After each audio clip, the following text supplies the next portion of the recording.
forget, I forgot to fold my clothes. 'Cause I'm too messy, and then I'm too fucking clean. You told me get a job, and you asked where the hell I've been. And I'm too perfect, till I open my big mouth. What's going on, YouTube? Welcome back to the channel. Today we're going to discuss AI once again. Another one. Another one. Another one. Last time we touched base on AI, it's how it's taking your job. But in reality, AI is here to benefit us. And let's take a look at some of these videos of how it's doing that. I use AI every single day.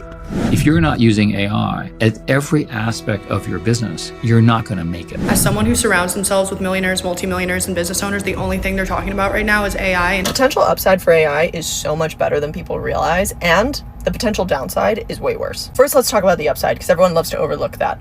You know what is a fair complaint, I will say, about AI is the fact that it takes a shit ton of energy in order to create these models.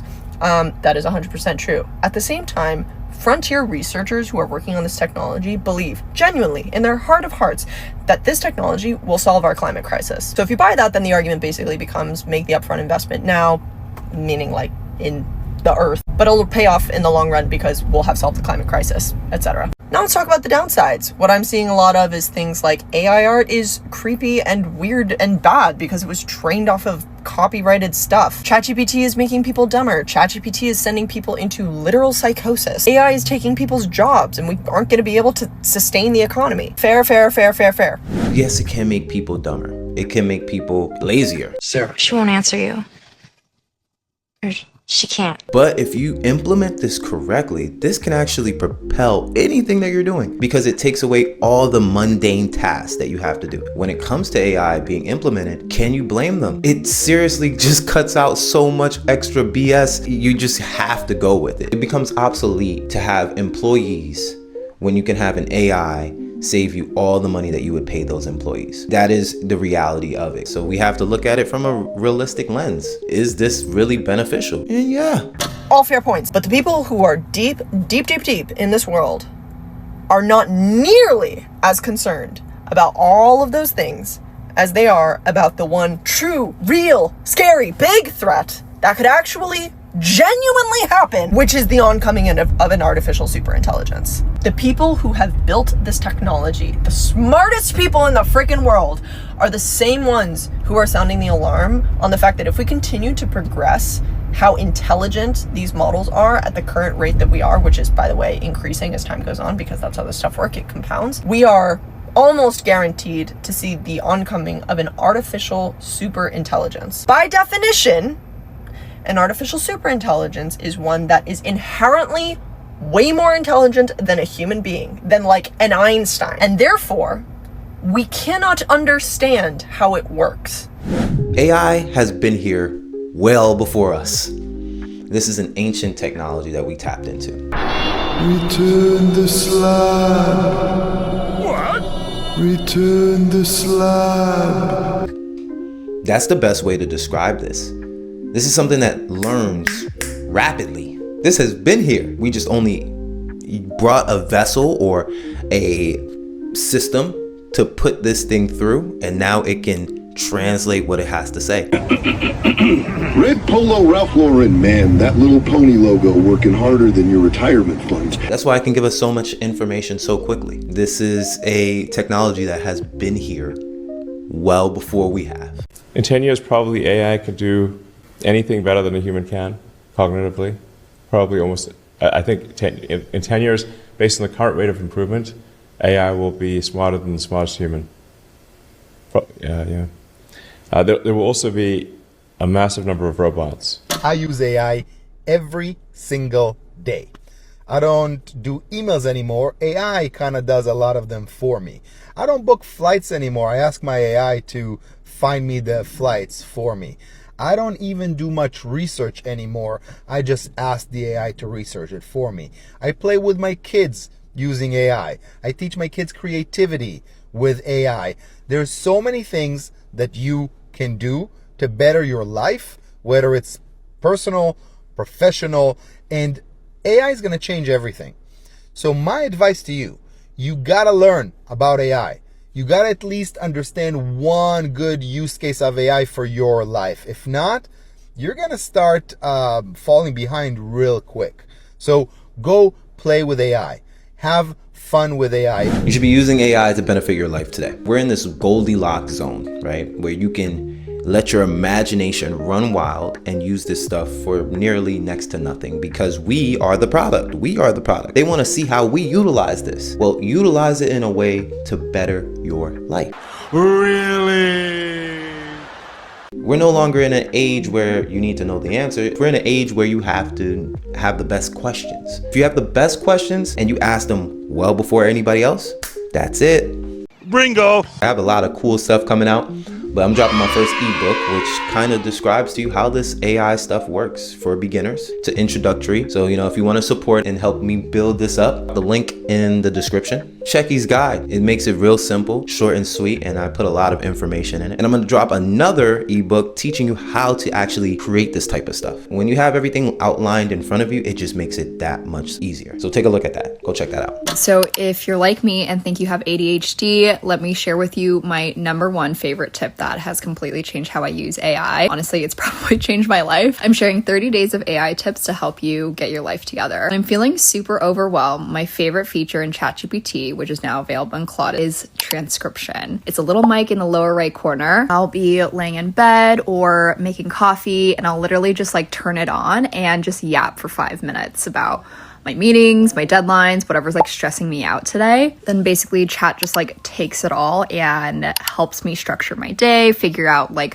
what I need to get done before my meeting at 2:30. You can even ask it to kind of emulate Tony Robbins or Brene Brown if you want to feel extra motivated. I had mentioned this briefly in my first video and literally got this text message from my friend. Now, it's also useful for non-personal things. A friend basically has been avoiding taxes for 2 years. But this is another thing. You can kind of just open up transcription and just describe the entire situation. What's great is that ChatGPT doesn't judge. It's also so much better than voice mode. Really don't like voice mode. It always keeps interrupting. It's just not natural. And ChatGPT will just sort of organize and propose a path for you, again with no judgment, and hopefully it'll just make you feel less overwhelmed and figure out how to just get started on something. So yeah, basically if you're feeling stuck, overwhelmed, just need to figure something out, it's so much easier to just turn on transcription, not to have to type it out and just start yapping. I don't like typing anymore. It just feels like a waste of time. Hopefully this tip is super helpful for you. It's been a huge game changer for me. I don't know. I come from an era where we text a lot. This can be why a lot of people would say AI is making people dumber, because you're not writing things out and you're not typing things out. And if you're not typing them, you're not knowing the proper grammar to use. That's something that AI will definitely hinder for a lot of kids being raised in this. Blissfully unaware of how dumb they really are.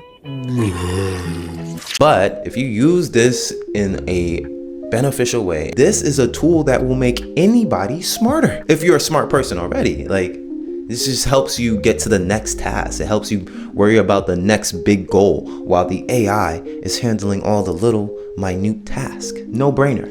Not to be dramatic, but I think it is potentially true that the greatest crisis of our time is the fact that AI still, for the most part, is being completely gatekept by tech people. I, in the summer of 2022, was unceremoniously laid off by my employer. I was the head of technical operations at a medium-sized startup. I had a team of 4 people under me, and we all got cut overnight, literally completely blindsided. After having worked very closely with the C-suite for a year and a half in that position, I remembered thinking, if these clowns can start a company, so can I. And so that's exactly what I did. After I lost my job, I went out and I founded a company. It was called Return Fairy, and the idea was to be like an Uber for returns. So you buy something on Amazon, it doesn't fit, you want to send it back, but you don't want to go to the store. You call Return Fairy, someone comes to your house, picks it up, returns it for you. When it came time to go raise money from investors to try to build this idea, they all wanted to know, okay, who's going to build this app? Now, I took this computer science core at Stanford. I have a pretty good understanding of object-oriented programming, but I couldn't create a full stack application and put it on the app store out of nowhere. I didn't have that skill set. And that's what I would tell investors, oh, I'll hire someone to do it, or I'll find someone to do it. And that was not what they wanted to hear. That feeling of feeling like I couldn't even start. I could not even freaking get started until I had somebody next to me who was like, I can code, I'll do it. God, I hate when I have to ask people for permission to succeed. It's like my eye starts twitching. Now, if I could go back in time, and if AI Copilot coding apps were around at that time, I probably wouldn't even have needed venture-backed funding or to go raise money from investors, because I could have just had the app and then deployed it. The only reason I needed money was to go hire an engineer, you know, and so I wouldn't have needed them. So then I could have just deployed my app, and then I could have just focused on the thing that I wanted to do anyways, which was to build a company and solve people's problems. That's the job of a founder. It's not to write code. The job of a founder is to get so freaking clear on the problem that you're solving for your customer that you are able to orient the entire boat, whether it's a small raft or a massive ship, in the direction of where the entire company needs to be going.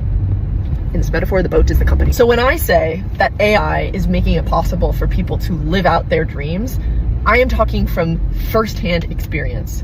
If you want to get ahead in the world in the next 2 years, you literally need to watch this video. As someone who surrounds themselves with millionaires, multimillionaires, and business owners, the only thing they're talking about right now is AI and how it's literally going to completely revolutionize the world in every industry. It's going to infiltrate in the next 2 to 3 years a lot faster than you think. It's happening right now. Like, people's jobs are going to get lost, but the good part about this is there's also an ability to deeply profit off of what's going on right now. How do you do that? You figure out how to utilize AI in your current job so you can become an asset in this revolution, or in your business so you can compound and get ahead of everyone who's not using it. One thing you should know is Forbes said a strong personal brand will never be replaced by AI. So it has literally never been a better time to start a social media following to protect your future. Personal brands allow you to sell anything you ever create for the rest of your life with more ease because you have more exposure and more people to sell it to. Okay, I made $2 million off a digital product from my personal brand, and now I have over 1 million followers.